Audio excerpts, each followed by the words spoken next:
Hi everyone, this is Cameron, and it's time to get cozy. We have another reading session from our Halloween book, Dracula.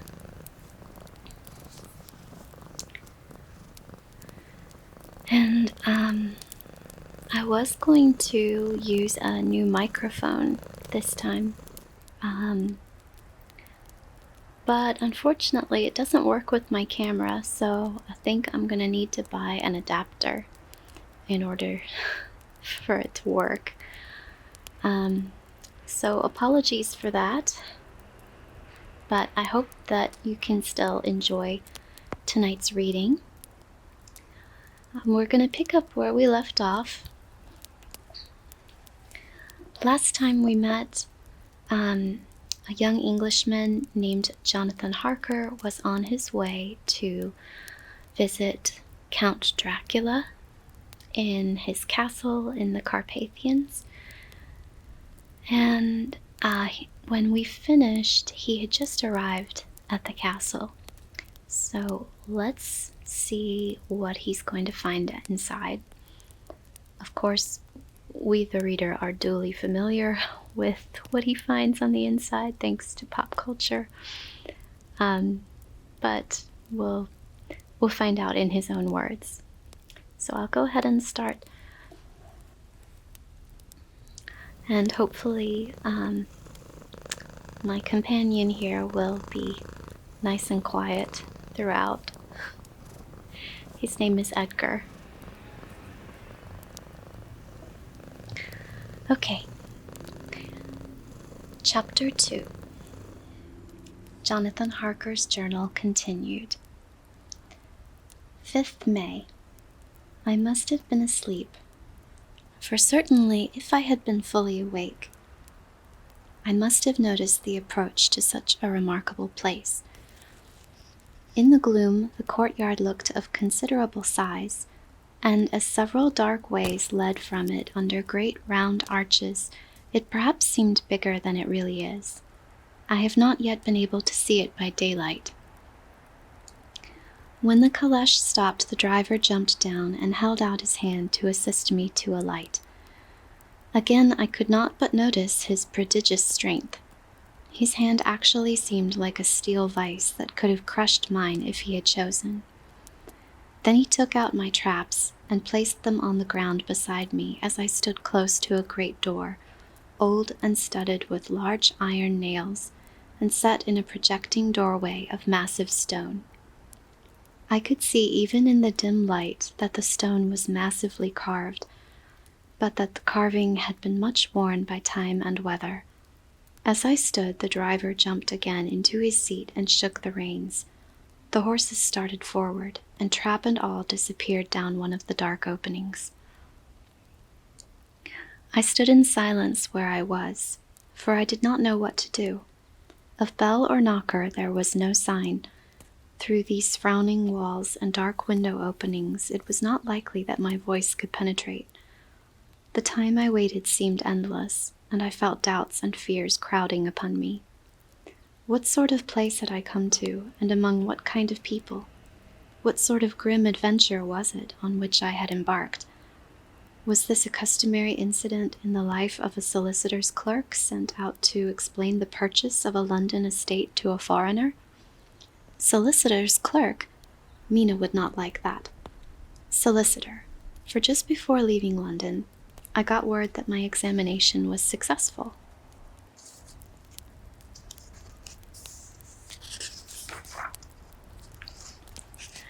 And I am now a full-blown solicitor. I began to rub my eyes and pinch myself to see if I were awake. It all seemed like a horrible nightmare to me, and I expected that I should suddenly awake and find myself at home, with the dawn struggling in through the windows, as I had now and again felt in the morning after a day of overwork. But my flesh answered the pinching test, and my eyes were not to be deceived. I was indeed awake and among the Carpathians. All I could do now was to be patient and to wait the coming of the morning. Just as I had come to this conclusion, I heard a heavy step approaching behind the great door, and saw through the chinks the gleam of a coming light. Then there was the sound of rattling chains and the clanking of massive bolts drawn back. A key was turned with the loud grating noise of long disuse, and the great door swung back. Within stood a tall old man, clean-shaven save for a long white mustache, and clad in black from head to foot, without a single speck of color about him anywhere. He held in his hand an antique silver lamp, in which the flame burned without chimney or globe of any kind, throwing long quivering shadows as it flickered in the draught of the open door. The old man motioned me in with his right hand with a courtly gesture, saying in excellent English but with a strange intonation, "Welcome to my house. Enter freely and of your own will." He made no motion of stepping to meet me, but stood like a statue, as though his gesture of welcome had fixed him into stone. The instant, however, that I had stepped over the threshold, he moved impulsively forward, and holding out his hand grasped mine with a strength which made me wince, an effect which was not lessened by the fact that it seemed as cold as ice, more like the hand of a dead than a living man. Again he said, "Welcome to my house. Come freely, go safely, and leave something of the happiness you bring." The strength of the handshake was so much akin to that which I had noticed in the driver, whose face I had not seen, that for a moment I doubted if it were not the same person to whom I was speaking. So to make sure, I said interrogatively, "Count Dracula?" He bowed in a courtly way as he replied, "I am Dracula, and I bid you welcome, Mr. Harker, to my house. Come in, the night air is chill, and you must need to eat and rest." As he was speaking, he put the lamp on a bracket on the wall, and stepping out, took my luggage. He had carried it in before I could forestall him.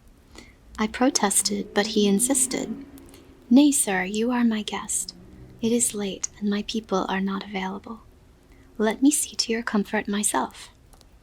He insisted on carrying my traps along the passage, and then up a great winding stair, and along another great passage, on whose stone floor our steps rang heavily.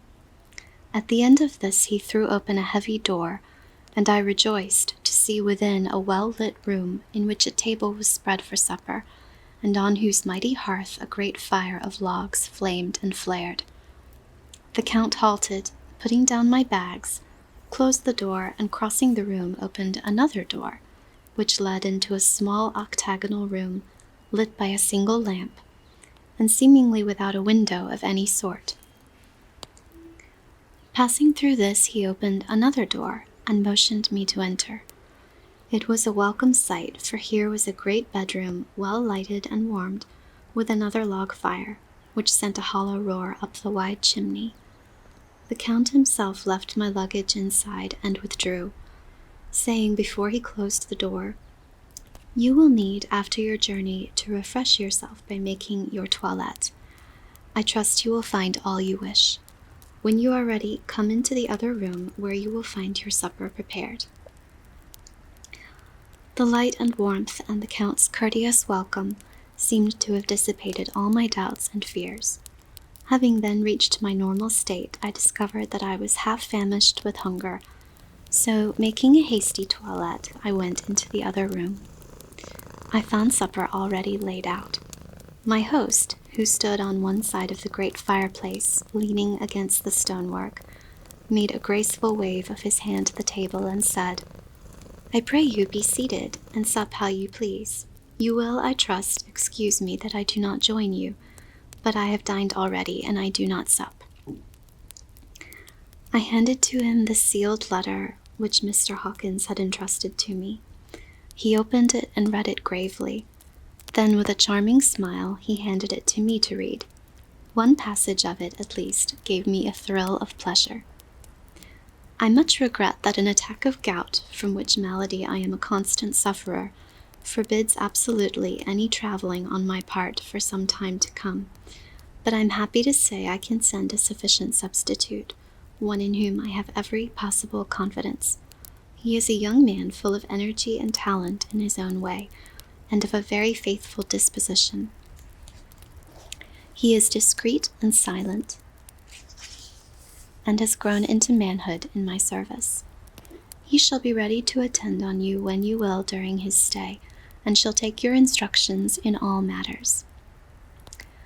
The Count himself came forward and took off the cover of a dish, and I fell to at once on an excellent roast chicken, this with some cheese and a salad and a bottle of old Tokay, I'm not sure, of which I had 2 glasses, which was my supper. During the time I was eating it, the Count asked me many questions as to my journey, and I told him by degrees all I had experienced. By this time I had finished my supper, and by my host's desire had drawn up a chair by the fire, and begun to smoke a cigar which he offered me, at the same time excusing himself that he did not smoke. I had now an opportunity of observing him, and found him of a very marked physiognomy.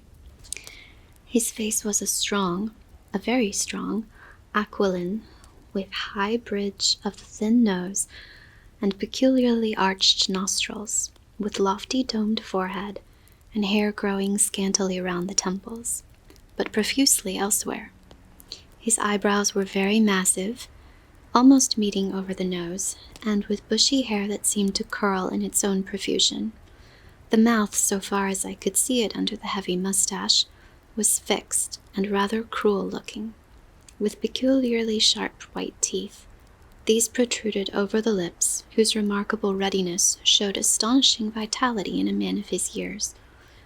For the rest, his ears were pale, and at the tops extremely pointed. The chin was broad and strong, and the cheeks firm though thin. The general effect was one of extraordinary pallor. Hitherto I had noticed the backs of his hands as they lay on his knees in the firelight, and they had seemed rather white and fine, but seeing them now close to me, I could not but notice that they were rather coarse, broad, with squat fingers.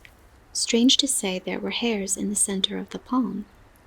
The nails were long and fine, and cut to a sharp point. As the Count leaned over me and his hands touched me, I could not repress a shudder. It may have been that his breath was rank, but a horrible feeling of nausea came over me, which, do what I would, I could not conceal. The Count, evidently noticing it, drew back, and with a grim sort of smile, which showed more than he had yet done his protuberant teeth, sat himself down again on his own side of the fireplace. We were both silent for a while, and as I looked towards the window I saw the first dim streak of the coming dawn. There seemed a strange stillness over everything, but as I listened I heard, as if from down below in the valley, the howling of many wolves. The Count's eyes gleamed, and he said, "Listen to them, the children of the night. What music they make!" Seeing, I suppose, some expression in my face strange to him, he added, "Ah, sir, you dwellers in the city cannot enter into the feelings of the hunter." Then he rose and said, "But you must be tired. Your bedroom is all ready, and tomorrow you shall sleep as late as you will. I have to be away till the afternoon, so sleep well and dream well." And with a courteous bow, he opened for me himself the door to the octagonal room, and I entered my bedroom. I am all in a sea of wonders. I doubt, I fear, I think strange things which I dare not confess to my own soul. God keep me, if only for the sake of those dear to me. 7th May. It is again early morning, but I have rested and enjoyed the last 24 hours. I slept till late in the day, and awoke of my own accord. When I had dressed myself, I went into the room where we had supped, and found a cold breakfast laid out, with coffee kept hot by the pot being placed on the hearth. There was a card on the table, on which was written, "I have to be absent for a while. Do not wait for me. D." So I set to and enjoyed a hearty meal. When I had done, I looked for a bell, so that I might let the servants know I had finished. but I could not find one. There are certainly odd deficiencies in the house, considering the extraordinary evidences of wealth which are round me. The table service is of gold, and so beautifully wrought that it must be of immense value. The curtains and upholstery of the chairs and sofas and the hangings of my bed are of the costliest and most beautiful fabrics, and must have been of fabulous value when they were made, for they are centuries old, though in excellent order. I saw something like them in Hampton Court, but there they were worn and frayed and moth-eaten. But still in none of the rooms is there a mirror. There is not even a toilet glass on my table, and I had to get the little shaving glass from my bag before I could either shave or brush my hair. I have not yet seen a servant anywhere, or heard a sound near the castle except for the howling of the wolves. When I had finished my meal, I do not know whether to call it breakfast or dinner, for it was between 5 and 6 o'clock when I had it. I looked about for something to read, for I did not like to go about the castle until I had asked the Count's permission. There was absolutely nothing in the room, book, newspaper, or even writing materials. So I opened another door in the room and found a sort of library. The door opposite mine I tried, but found it locked. In the library I found, to my great delight, a vast number of English books, whole shelves full of them, and bound volumes of magazines and newspapers. A table in the center was littered with English magazines and newspapers, though none of them were of very recent date. The books were of the most varied kind: history, geography, politics, political economy, botany, geology, law, all relating to England and English life and customs and manners. There were even such books of reference as the London Directory, the Red and Blue Books, Whitaker's Almanac, the Army and Navy lists, and, it somehow gladdened my heart to see it, the Law List. Whilst I was looking at the books, the door opened, and the Count entered.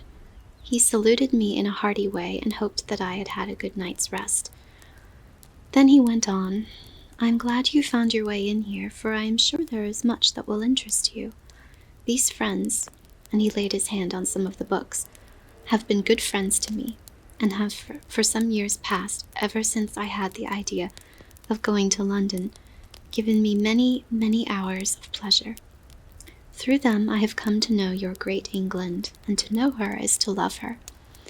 I long to go through the crowded streets of your mighty London, to be in the midst of the whirl and rush of humanity, to share its life, its change, its death, and all that makes it what it is. But alas, as yet I only know your tongue through books. To you, my friend, I look, that I know it to speak." "But, Count," I said, "you know and speak English thoroughly." He bowed gravely. "I thank you, my friend, for your all too flattering estimate, but yet I fear that I am but a little way on the road I would travel. True, I know the grammar and the words, but yet I know not how to speak them."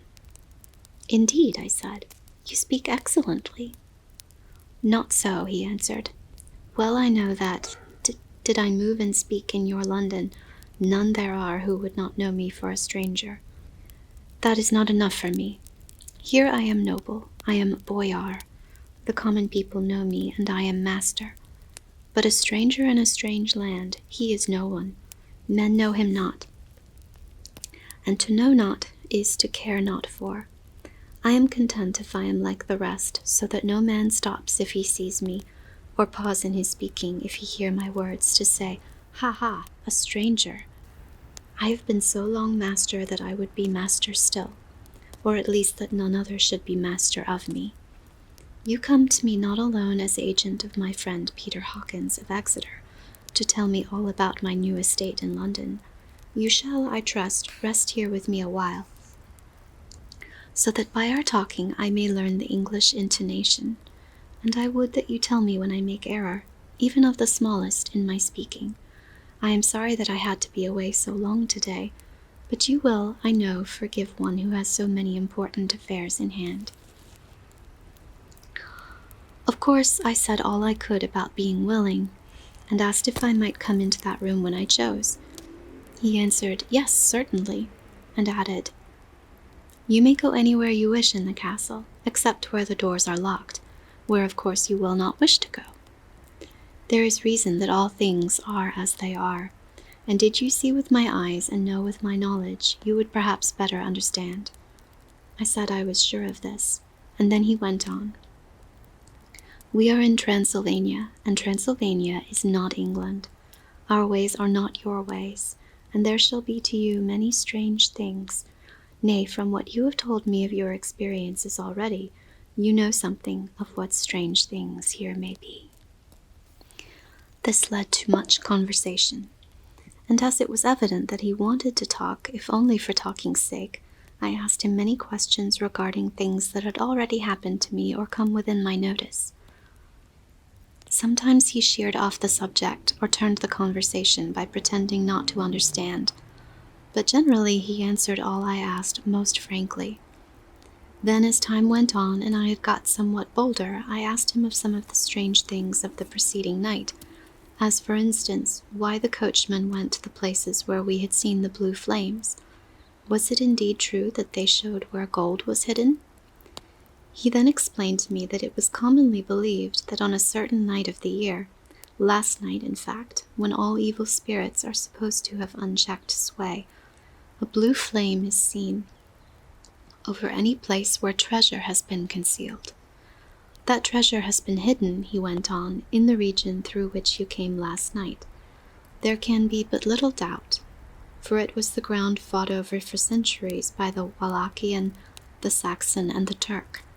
Why, there is hardly a foot of soil in all this region that has not been enriched by the blood of men, patriots or invaders.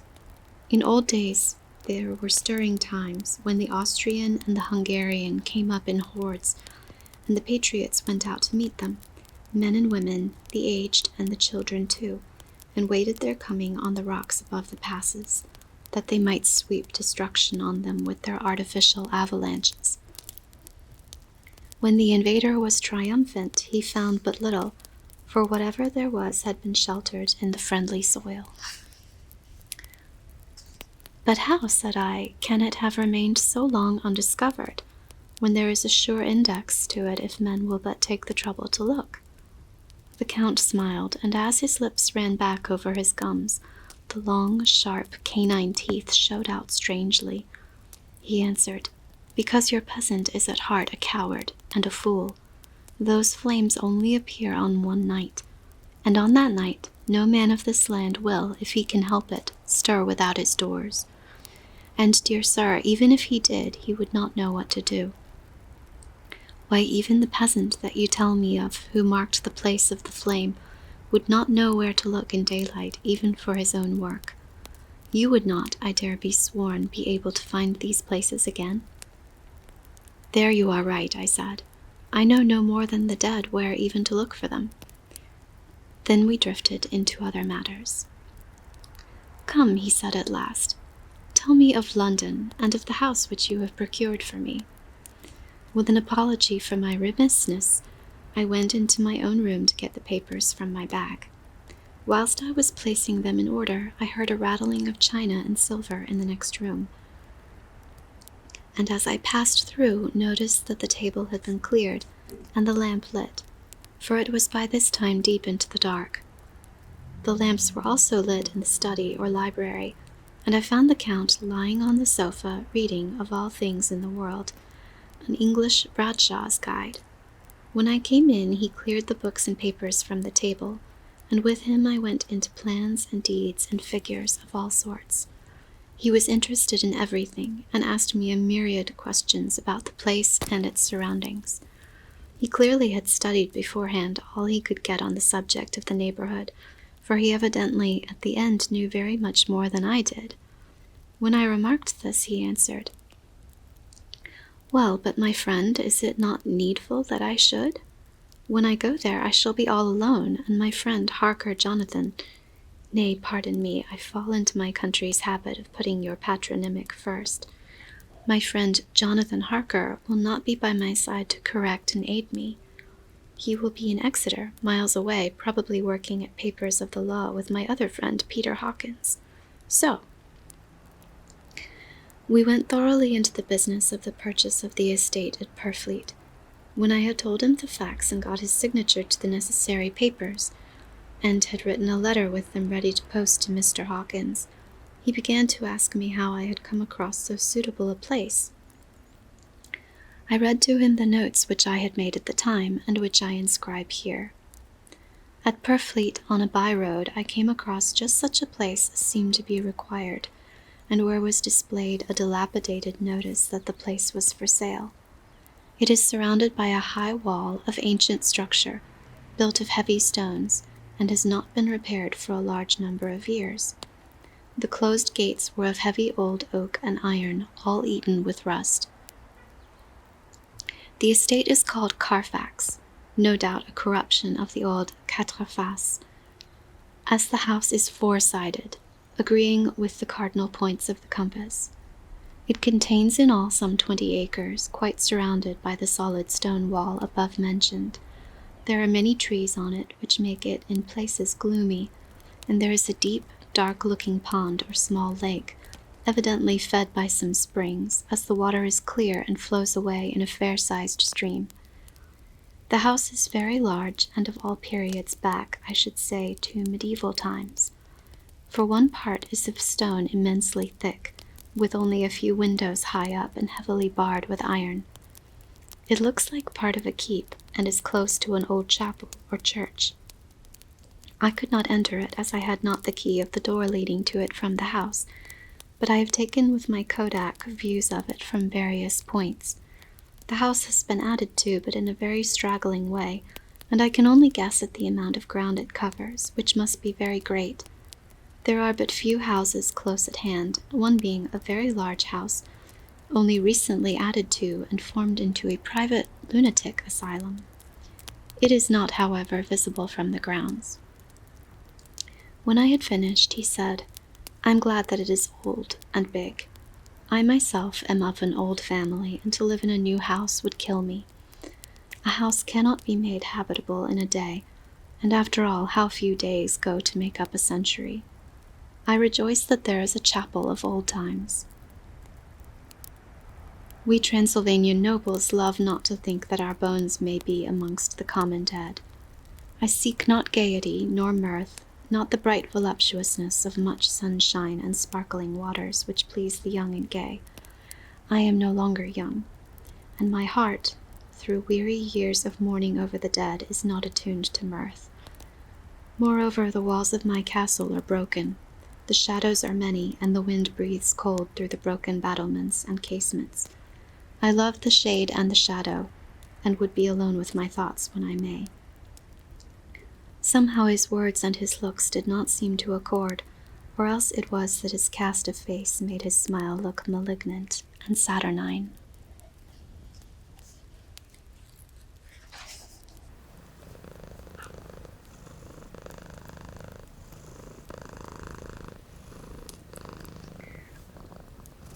Presently, with an excuse, he left me, asking me to put all my papers together.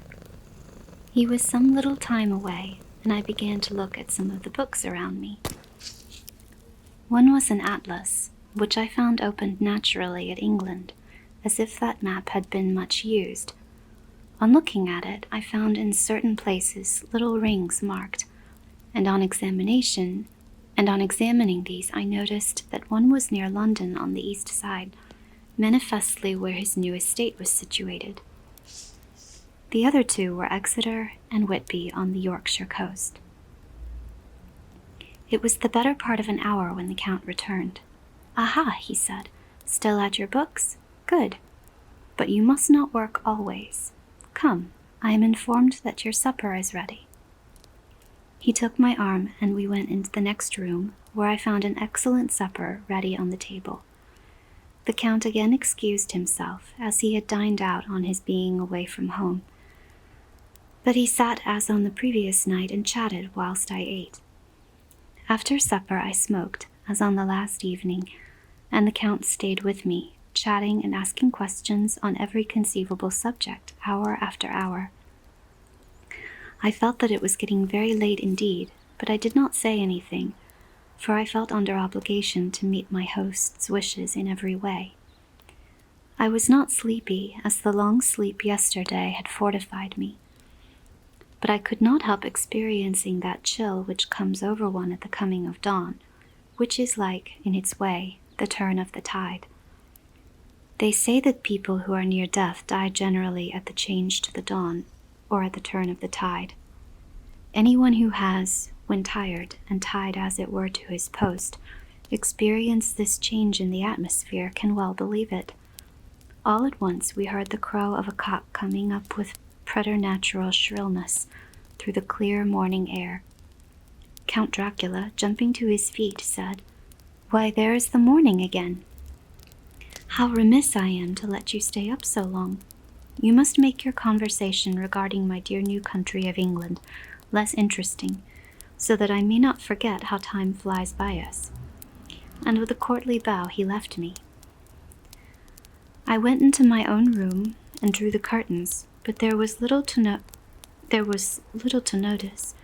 My window opened into the courtyard. All I could see was the warm, gray, quickening sky. So I pulled the curtains again, and have written of this day.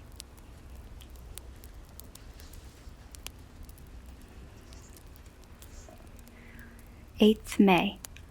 I began to fear as I wrote in this book that I was getting too diffuse, but now I am glad that I went into detail from the first, for there is something so strange about this place and all in it that I cannot but feel uneasy. I wish I were safe out of it, or that I had never come. It may be that this strange night existence is telling on me, but would that that were all. If there were anyone to talk to, I could bear it, but there is no one. I have only the Count to speak with, and I fear I am myself the only living soul within the place. Let me be prosaic so far as facts can be. It will help me to bear up, and imagination must not run riot with me. If it does, I am lost. Let me say at once how I stand, or seem to. I only slept a few hours when I went to bed, and feeling that I could not sleep any more, got up. I had hung my shaving glass by the window and was just beginning to shave. Suddenly I felt a hand on my shoulder, and heard the Count's voice saying to me, "Good morning." I started, for it amazed me that I had not seen him, since the reflection of the glass covered the whole room behind me. In starting I had cut myself slightly, but did not notice it at the moment. Having answered the Count's salutation, I turned to the glass again to see how I had been mistaken. This time there could be no error, for the man was close to me, and I could see him over my shoulder. But there was no reflection of him in the mirror. The whole room behind me was displayed, but there was no sign of a man in it except myself. This was startling, and coming on the top of so many strange things, was beginning to increase that vague feeling of uneasiness which I always have when the Count is near. But at that instant I saw that the cut had bled a little, and the blood was trickling over my chin. I laid down the razor, turning as I did so half round to look for some sticking plaster. When the Count saw my face, his eyes blazed with a sort of demoniac fury, and he suddenly made a grab at my throat. I drew away, and his hand touched the string of beads which held the crucifix. It made an instant change in him, for the fury passed so quickly that I could hardly believe that it was ever there. "Take care," he said. "Take care how you cut yourself. It is more dangerous than you think in this country." Then, seizing the shaving glass, he went on, "And this is the wretched thing that has done the mischief. It is a foul bauble of man's vanity. Away with it." And opening the heavy window with one wrench of his terrible hand, he flung out the glass, which was shattered into 1,000 pieces on the stones of the courtyard far below. Then he withdrew without a word. It is very annoying, for I do not see how I am to shave, unless in my watch case or the bottom of the shaving pot, which is fortunately of metal. When I went into the dining room, breakfast was prepared, but I could not find the Count anywhere, so I breakfasted alone. It is strange that as yet I have not seen the Count eat or drink. He must be a very peculiar man. After breakfast, I did a little exploring in the castle. I went out on the stairs and found a room looking towards the south. The view was magnificent, and from where I stood there was every opportunity of seeing it. The castle is on the very edge of a terrible precipice. A stone falling from the window would fall 1,000 feet without touching anything. As far as the eye can reach is a sea of green treetops, with occasionally a deep rift where there is a chasm. Here and there are silver threads where the rivers wind in deep gorges through the forests. But I am not in heart to describe beauty, for when I had seen the view I explored further. Doors, doors, doors everywhere, and all locked and bolted. In no place save from the windows in the castle walls is there an available exit. The castle is a veritable prison, and I am a prisoner.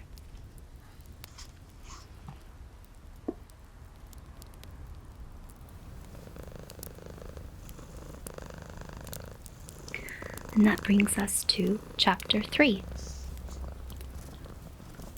Jonathan Harker's journal continued. When I found that I was a prisoner, a sort of wild feeling came over me.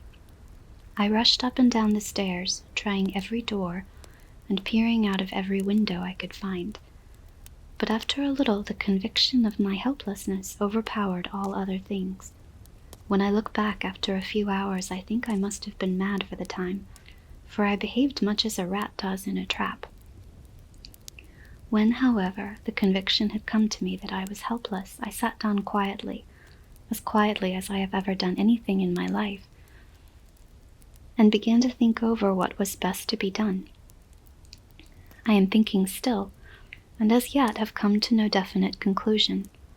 Of one thing only am I certain, that it is no use making my ideas known to the Count. He knows well that I am imprisoned, and as he has done it himself, and has doubtless his own motives for it, he would only deceive me if I trusted him fully with the facts. So far as I can see, my only plan will be to keep my knowledge and my fears to myself, and my eyes open. I am, I know, either being deceived like a baby by my own fears, or else I am in desperate straits. And if the latter be so, I need, and shall need, all my brains to get through. I had hardly come to this conclusion when I heard the great door below shut, and knew that the Count had returned. He did not come at once into the library. So I went cautiously to my own room and found him making the bed. This was odd, but only confirmed what I had all along thought, that there were no servants in the house. When later I saw him through the chink of the hinges of the door laying the table in the dining room, I was assured of it, for if he does himself all these menial offices, surely it is proof that there is no one else to do them. This gave me a fright, for if there is no one else in the castle, it must have been the Count himself, who was the driver of the coach that brought me here. This is a terrible thought. For if so, what does it mean that he could control the wolves, as he did by only holding up his hand in silence? How was it that all the people at Bistritz and on the coach had some terrible fear for me? What meant the giving of the crucifix, of the garlic, of the wild rose, of the mountain ash? Bless that good, good woman who hung the crucifix round my neck, for it is a comfort and a strength to me whenever I touch it. It is odd that a thing which I have been taught to regard with disfavor, and as idolatrous, should in a time of loneliness and trouble be of help. Is it that there is something in the essence of the thing itself, or that it is a medium, a tangible help, in conveying memories of sympathy and comfort? Sometime, if it may be, I must examine this matter and try to make up my mind about it. In the meantime, I must find out all I can about Count Dracula, as it may help me to understand. Tonight he may talk of himself if I turn the conversation that way. I must be very careful, however, not to awake his suspicion. Midnight. I have had a long talk with the Count. I asked him a few questions on Transylvanian history, and he warmed up to the subject wonderfully. In his speaking of things and people, and especially of battles, he spoke as if he had been present at them all. This he afterwards explained by saying that to a boyar, the pride of his house and name is his own pride, that their glory is his glory, that their fate is his fate. Whenever he spoke of his house, he always said we, and spoke almost in the plural, like a king speaking. I wish I could put down all he said exactly as he said it, for to me it was most fascinating. It seemed to have in it a whole history of the country. He grew excited as he spoke, and walked about the room pulling his great white mustache, and grasping anything on which he laid his hands as though he would crush it by main strength. One thing he said which I shall put down as nearly as I can, for it tells in its way the story of his race. We Sekelis have a right to be proud, for in our veins flows the blood of many brave races who fought as the lion fights for lordship. Here in the whirlpool of European races, the Ugric tribe bore down from Iceland the fighting spirit which Thor and Woden gave them, which their berserkers displayed to such fell intent on the seaboards of Europe, aye, and of Asia and Africa too, till the peoples thought the werewolves themselves had come.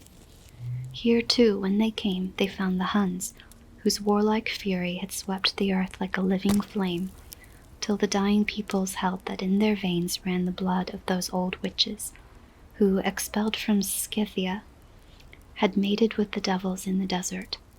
Fools, fools! What devil or what witch was ever so great as Attila, whose blood is in these veins? He held up his arms. Is it a wonder that we were a conquering race? That we were proud? That when the Magyar, the Lombard, the Avar, the Bulgar, or the Turk poured his thousands on our frontiers, we drove them back? Is it strange that when Arpad and his legions swept through the Hungarian fatherland, he found us here when he reached the frontier, that the Honfoglalas was completed there? And when the Hungarian flood swept eastward, the Sekeles were claimed as kindred by the victorious Magyars, and to us for centuries was trusted the guarding of the frontier of Turkeyland. Aye, and more than that, endless duty of the frontier guard, for, as the Turk says, water sleeps and enemy is sleepless. Who more gladly than we throughout the 4 nations received the bloody sword, or at its warlike call flocked quicker to the standard of the king? When was redeemed that great shame of my nation, the shame of Kosova, when the flags of the Wallach and the Magyar went down beneath the crescent? Who was it but one of my own race, who, as voivode, crossed the Danube and beat the Turk on his own ground? This was a Dracula indeed. Who was it that his own unworthy brother, when he had fallen, sold his people to the Turk and brought the shame of slavery on them? Was it not this Dracula, indeed, who inspired that other of his race, who in a later age again and again brought his forces over the great river into Turkeyland? Who, when he was beaten back, came again and again and again, though he had to come alone from the bloody field where his troops were being slaughtered, since he knew that he alone could ultimately triumph? They said that he thought only of himself. Bah! What good are peasants without a leader? Where ends the war without a brain and heart to conduct it? Again, when, after the Battle of Mohacs, we threw off the Hungarian yoke, we of the Dracula blood were amongst their leaders, for our spirit would not brook that we were not free. Ah, young sir, the Sekeles and the Dracula as their heart's blood, their brains, and their swords, can boast a record that mushroom growths like the Habsburgs and the Romanovs can never reach. The warlike days are over. Blood is too precious a thing in these days of dishonorable peace, and the glories of the great races are as a tale that is told. It was by this time close on morning, and we went to bed. Memo. This diary seems horribly like the beginning of the Arabian Nights, for everything has to break off at cockcrow, or like the ghost of Hamlet's father.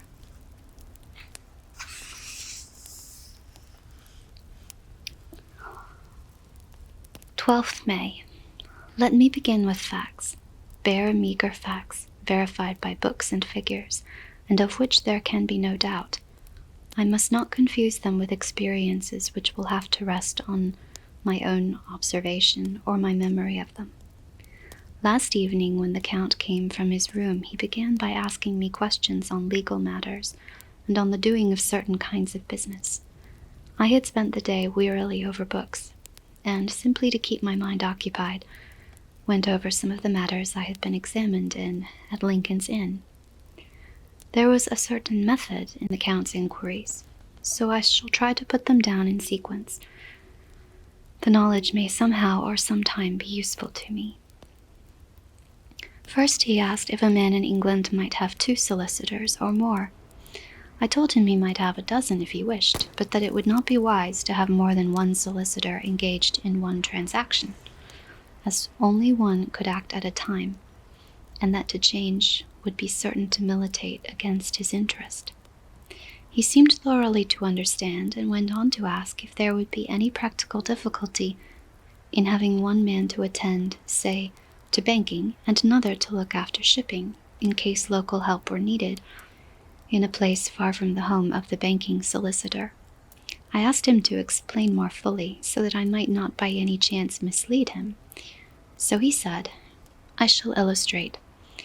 Your friend and mine, Mr. Peter Hawkins, from under the shadow of your beautiful cathedral at Exeter, which is far from London, buys for me through your good self my place at London. Good. Now here let me say frankly, lest you should think it strange that I have sought the services of one so far off from London instead of someone resident there, that my motive was that no local interest might be served save my wish only, and as one of London resident might perhaps have some purpose of himself or friend to serve, I went thus afield to seek my agent, whose labours should be only to my interest. Now suppose I, who have much of affairs, wish to ship goods, say, to Newcastle, or Durham, or Harwich, or Dover. Might it not be that it could with more ease be done by consigning to one in these ports? I answered that certainly it would be most easy, but that we solicitors had a system of agency one for the other, so that local work could be done locally, on instruction from any solicitor, so that the client, simply placing himself in the hands of one man, could have his wishes carried out by him without further trouble. But, said he, I could be at liberty to direct myself, is it not so? Of course, I replied, and such is often done by men of business, who do not like the whole of their affairs to be known by any one person. Good, he said, and then went on to ask about the means of making consignments, and the forms to be gone through, and of all sorts of difficulties which might arise, but by forethought could be guarded against. I explained all these things to him to the best of my ability, and he certainly left me under the impression that he would have made a wonderful solicitor, for there was nothing that he did not think of or foresee. For a man who was never in the country, and who did not evidently do much in the way of business, his knowledge and acumen were wonderful. When he had satisfied himself on these points of which he had spoken, and I had verified all as well as I could by the books available, he suddenly stood up and said, "Have you written since your first letter to our friend Mr. Peter Hawkins, or to any other?" It was with some bitterness in my heart that I answered that I had not, that as yet I had not seen any opportunity of sending letters to anybody. "Then write now, my young friend," he said, laying a heavy hand on my shoulder. "Write to our friend and to any other, and say, if it will please you, that you shall stay with me until a month from now." "Do you wish me to stay so long?" I asked, for my heart grew cold at the thought. "I desire it much. Nay, I will take no refusal. When your master, employer, what you will, engaged that someone should come on his behalf, it was understood that my needs only were to be consulted. I have not stinted. Is it not so?" What could I do but bow acceptance? It was Mr. Hawkins's interest, not mine, and I had to think of him, not myself. And besides, while Count Dracula was speaking, there was that in his eyes and in his bearing which made me remember that I was a prisoner, and that if I wished it, I could have no choice.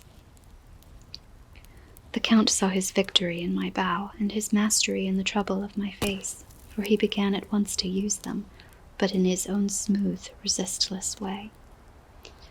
"I pray you, my good young friend, that you will not discourse of things other than business in your letters. It will doubtless please your friends to know that you are well, and that you look forward to getting home to them. Is it not so?" As he spoke, he handed me 3 sheets of notepaper and 3 envelopes. They were all of the thinnest foreign post, and looking at them, then at him, and noticing his quiet smile, with the sharp canine teeth lying over the red underlip, I understood as well as if he had spoken that I should be careful what I wrote, for he would be able to read it. So I determined to write only formal notes now, but to write fully to Mr. Hawkins in secret, and also to Mina, for to her I could write in shorthand, which would puzzle the Count if he did see it. When I had written my 2 letters, I sat quiet, reading a book whilst the Count wrote several notes, referring as he wrote them to some books on his table. Then he took up my 2 and placed them with his own, and put by his writing materials, after which, the instant the door had closed behind him, I leaned over and looked at the letters, which were face down on the table. I felt no compunction in doing so, for under the circumstances I felt that I should protect myself in every way I could.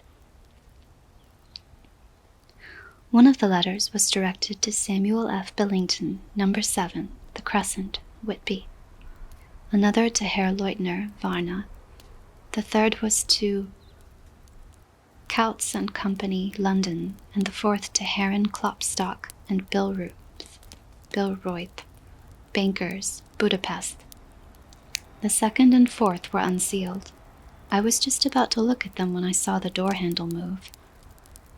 I sank back in my seat, having just had time to replace the letters as they had been, and to resume my book, before the Count, holding still another letter in his hand, entered the room. He took up the letters on the table and stamped them carefully, and then, turning to me, said, "I trust you will forgive me, but I have much work to do in private this evening. You will, I hope, find all things as you wish." At the door he turned, and after a moment's pause said, "Let me advise you, my dear young friend, nay, let me warn you with all seriousness, that should you leave these rooms, you will not by any chance go to sleep in any other part of the castle. It is old and has many memories, and there are bad dreams for those who sleep unwisely. Be warned. Should sleep now or ever overcome you, or be like to do, then haste to your own chamber or to these rooms, for your rest will then be safe. But if you be not careful in this respect, then—" He finished his speech in a gruesome way, for he motioned with his hands as if he were washing them. I quite understood.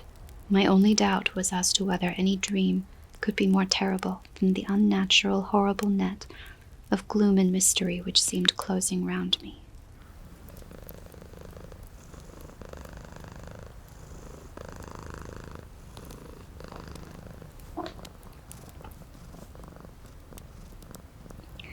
Later, I endorse the last words written, but this time there is no doubt in question. I shall not fear to sleep in any bed where he is not. I have placed the crucifix over the head of my bed. I imagine that my rest is thus freer from dreams, and there it shall remain. When he left me, I went to my room.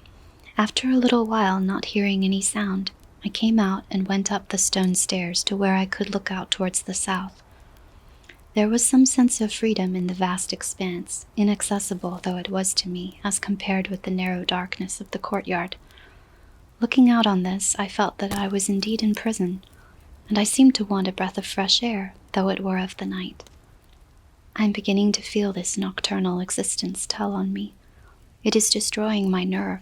I start at my own shadow, and am full of all sorts of horrible imaginings.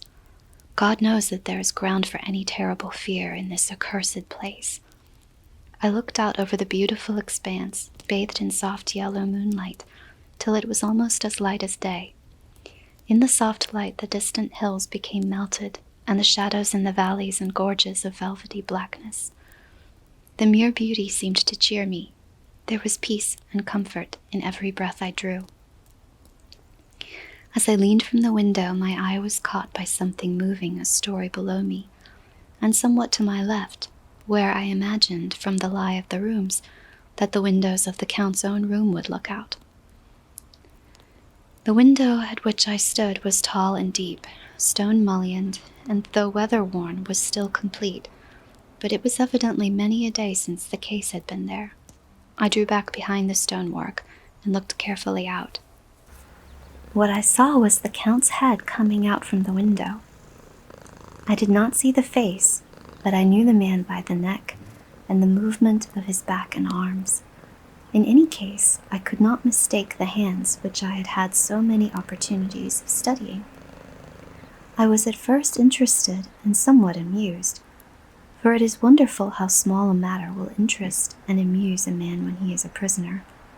But my very feelings changed to repulsion and terror when I saw the whole man slowly emerge from the window and begin to crawl down the castle wall over that dreadful abyss, face down, with his cloak spreading out around him like great wings. At first I could not believe my eyes. I thought it was some trick of the moonlight, some weird effect of shadow, but I kept looking, and it could be no delusion. I saw the fingers and toes grasp the corners of the stones, worn clear of the mortar by the stress of years, and by thus using every projection and inequality moved downwards with considerable speed, just as a lizard moves along a wall. What manner of man is this, or what manner of creature is it in the semblance of man? I feel the dread of this horrible place overpowering me. I am in fear, in awful fear, and there is no escape for me. I am encompassed about with terrors that I dare not think of. 15th May. Once more have I seen the Count go out in his lizard fashion. He moved downwards in a sidelong way, some 100 feet down, and a good deal to the left. He vanished into some hole or window.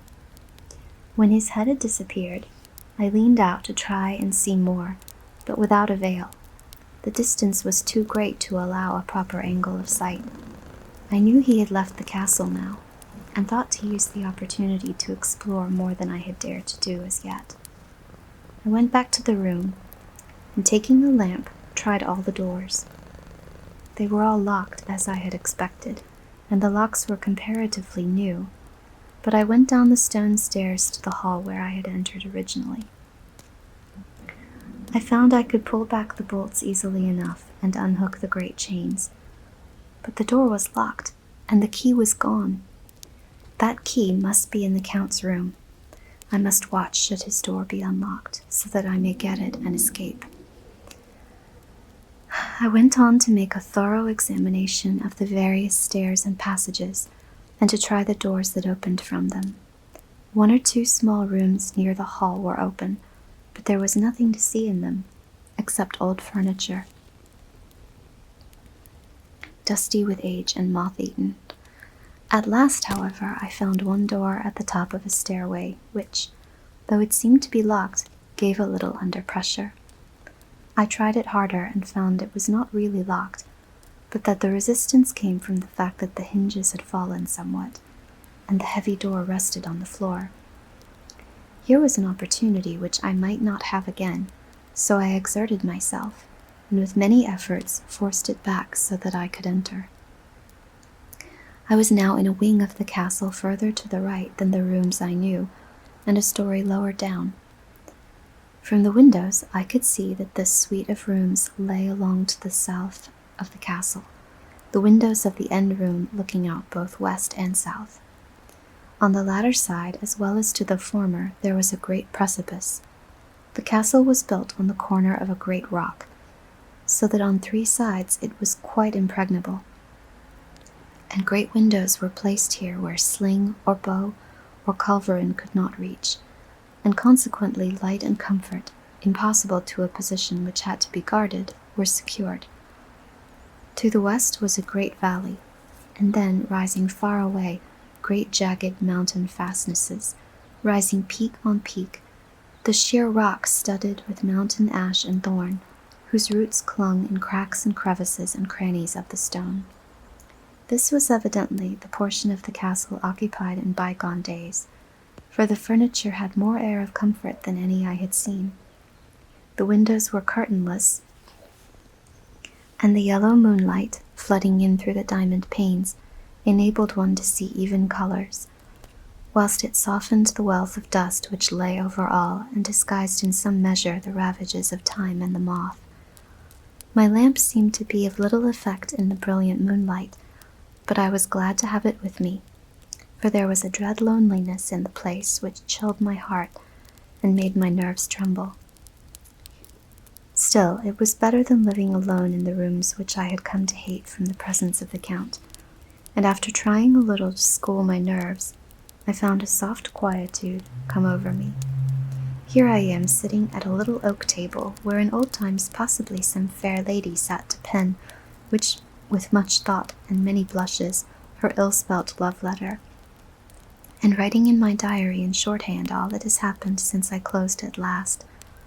It is 19th century up to date with a vengeance, and yet, unless my senses deceive me, the old centuries had, and have powers of their own which mere modernity cannot kill.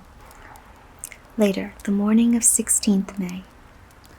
God preserve my sanity, for to this I am reduced. Safety and the assurance of safety are things of the past. Whilst I live on here, there is but one thing to hope for, that I may not go mad, if indeed I be not mad already. If I be sane, then surely it is maddening to think that, of all the foul things that lurk in this hateful place, the Count is the least dreadful to me, that to him alone I can look for safety, even though this be only whilst I can serve his purpose. Great God, merciful God, let me be calm, for out of that way lies madness indeed. I begin to get new lights on certain things which have puzzled me. Up to now I never quite knew what Shakespeare meant when he made Hamlet say, "My tablets, quick, my tablets, 'tis meet that I put it down," etc. For now, feeling as though my own brain was unhinged, or as if the shock had come which must end in its undoing, I turned to my diary for repose. The habit of entering accurately must help to soothe me. The Count's mysterious warning frightened me at the time. It frightens me more now when I think of it, for in future he has a fearful hold upon me. I shall fear to doubt what he may say. When I had written in my diary and had fortunately replaced the book and pen in my pocket, I felt sleepy. The Count's warning came into my mind, but I took a pleasure in disobeying it. The sense of sleep was upon me, and with it the obstinacy which sleep brings as outrider. The soft moonlight soothed, and the wide expanse without gave a sense of freedom which refreshed me.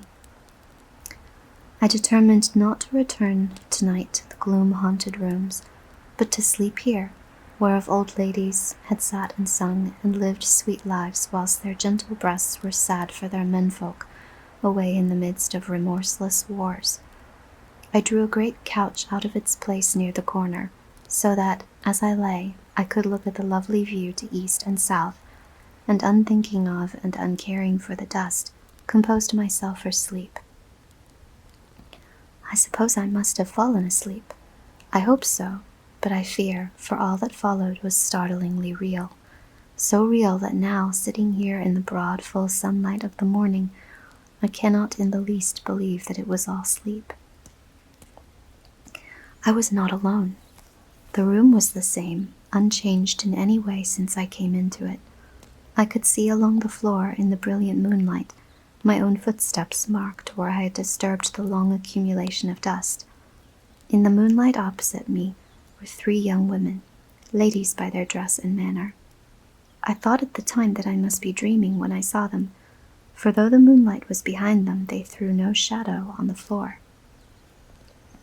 They came close to me and looked at me for some time, and then whispered together. 2 were dark and had high aquiline noses, like the Count's, and great dark piercing eyes that seemed to be almost red when contrasted with the pale yellow moon. The other was fair as can be, with great wavy masses of golden hair and eyes like pale sapphires. I seemed somehow to know her face, and to know it in connection with some dreamy fear, but I could not recollect at the moment how or where. All 3 had brilliant white teeth that shone like pearls against the ruby of their voluptuous lips. There was something about them that made me uneasy, some longing and at the same time some deadly fear. I felt in my heart a wicked, burning desire that they would kiss me with those red lips. It is not good to note this down, lest some day it should meet Mina's eyes and cause her pain, but it is the truth. They whispered together, and then they all 3 laughed, such a silvery, musical laugh, but as hard as though the sound never could have come through the softness of human lips. It was like the intolerable, tingling sweetness of water glasses when played on by a cunning hand. The fair girl shook her head coquettishly, and the other 2 urged her on. One said, "Go on, you are first, and we shall follow. Yours is the right to begin." The other added, "He is young and strong, there are kisses for us all." I lay quiet, looking out under my eyelashes in an agony of delightful anticipation. The fair girl advanced and bent over me till I could feel the movement of her breath upon me. Sweet it was in one sense, honey-sweet, and sent the same tingling through the nerves as her voice, but with a bitter underlying the sweet, a bitter offensiveness, as one smells in blood. I was afraid to raise my eyelids, but looked out and saw perfectly under the lashes. The fair girl went on her knees and bent over me, fairly gloating. There was a deliberate voluptuousness which was both thrilling and repulsive, and as she arched her neck she actually licked her lips like an animal, till I could see in the moonlight the moisture shining on the scarlet lips and on the red tongue as it lapped the white, sharp teeth. Lower and lower went her head as the lips went below the range of my mouth and chin, and seemed about to fasten on my throat. Then she paused, and I could hear the churning sound of her tongue as it licked her teeth and lips, and could feel the hot breath on my neck. Then the skin of my throat began to tingle as one's flesh does when the hand that is to tickle it approaches nearer, nearer. I could feel the soft, shivering touch of the lips on the supersensitive skin of my throat, and the hard dents of 2 sharp teeth just touching and pausing there. I closed my eyes in a languorous ecstasy and waited with beating heart. But at that instant another sensation swept through me as quick as lightning. I was conscious of the presence of the Count, and of his being as if lapped in a storm of fury. As my eyes opened involuntarily, I saw his strong hand grasp the slender neck of the fair woman, and with giant's power draw it back, the blue eyes transformed with fury, the white teeth champing with rage, and the fair cheeks blazing red with passion. But the Count! Never did I imagine such wrath and fury, even in the demons of the pit. His eyes were positively blazing. The red light in them was lurid, as if the flames of hellfire blazed behind them. His face was deathly pale, and the lines of it were hard like drawn wires. The thick eyebrows that met over the nose now seemed like a heaving bar of white-hot metal. With a fierce sweep of his arm he hurled the woman from him, and then motioned to the others as though he were beating them back. It was the same imperious gesture that I had seen used to the wolves. In a voice which, though low and almost a whisper, seemed to cut through the air and then ring round the room, he exclaimed, "How dare you touch him, any of you? How dare you cast eyes on him when I had forbidden it? Back, I tell you all. This man belongs to me. Beware how you meddle with him, or you'll have to deal with me." The fair girl, with laugh of ribald coquetry, turned to answer him. "You yourself never loved. You never love."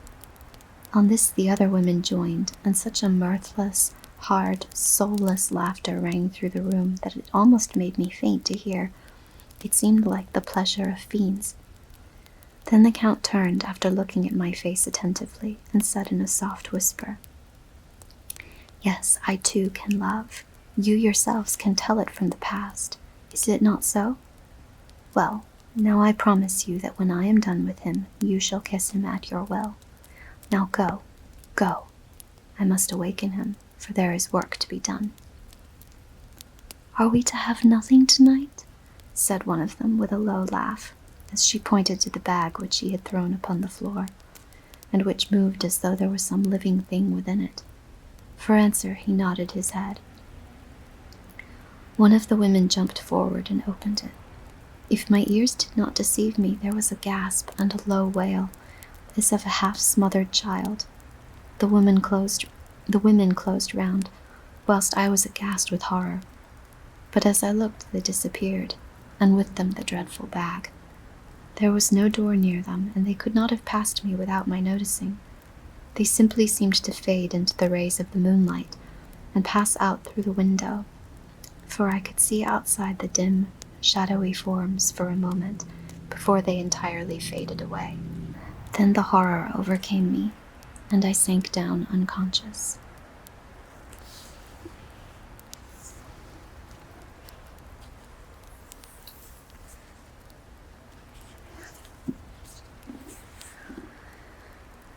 And so that brings us to the end of chapter 3. And I'll stop there for this video.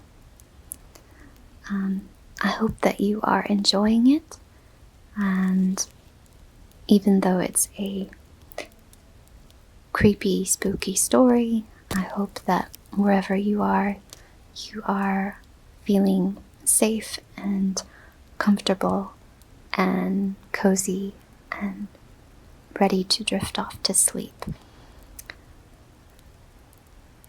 So, good night for now, and I'll see you again soon with the next part. Sweet dreams.